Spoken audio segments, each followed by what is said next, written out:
เจ้าท่านผู้ชมมาปิดท้ายกันที่ข่าวกลุ่มผลิตปลาแห้งบ้านอุดมสุขเมืองนากายสร้างและหับมั่นคงให้กับประชาชนท้องถิ่น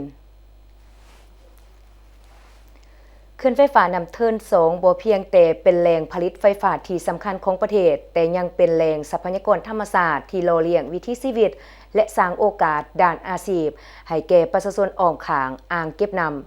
หนึ่งในตัวอย่างที่โดดเด่นคือกลุ่มผลิตปลาแห้งบ้านอุดมสุขเมืองนากายที่สามารถพัฒนาการแปรรูปปลาธรรมชาติให้กลายเป็นสินค้าสร้างรายรับและยกระดับคุณค่าของผลิตภัณฑ์ท้องถิ่นได้อย่างยืนยงผ่านการสนับสนุนจากภาครัฐและคู่ร่วมพัฒนากลุ่มผลิตปลาแห้งได้นำเอาปลาสดจากอ่างเก็บน้ำของเขื่อนมาผ่านขบวนการปรุงแต่งและตากด้วยวิธีธรรมชาติที่เน้นความสะอาดปลอดภัยและรักษารสชาติเอกลักษณ์ของปลาท้องถิ่น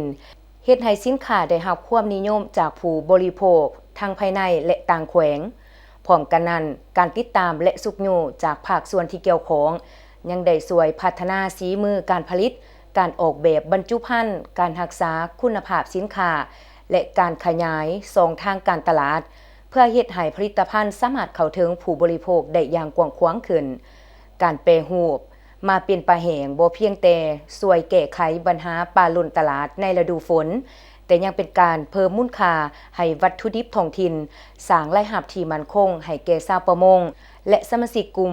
ลดผ่อนการพึ่งพาพ่อค้าคนกลางและช่วยให้ชาวบ้านสามารถกำหนดราคาจำหน่ายสินค้าได้ดีขึ้นในตัวหน้ากลุ่มผลิตปลาแห้งบ้านอุดมสุขจะสืบต่อผลิตพัฒนาโรงย่างปลาให้ได้มาตรฐานด้านสุขอนามัย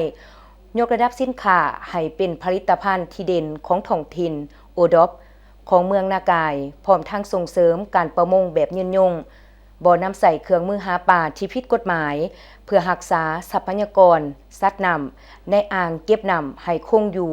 คู่กับชุมชนอย่างยาวนานความสำเร็จของกลุ่มผลิตปลาแห้งบ้านอุดมสุขนับเป็นตัวอย่างที่ดีของการนำใส่ท่าแห้งด้านทรัพยากรท้องถิ่นสามารถสร้างมูลค่าเพิ่มสร้างอาชีพและรายรับให้แก่ประชาชนพร้อมทั้งส่งเสริมการอนุรักษ์ทรัพยากรธรรมชาติควบคู่กับการพัฒนาเศรษฐกิจชุมชนอย่างยืนยง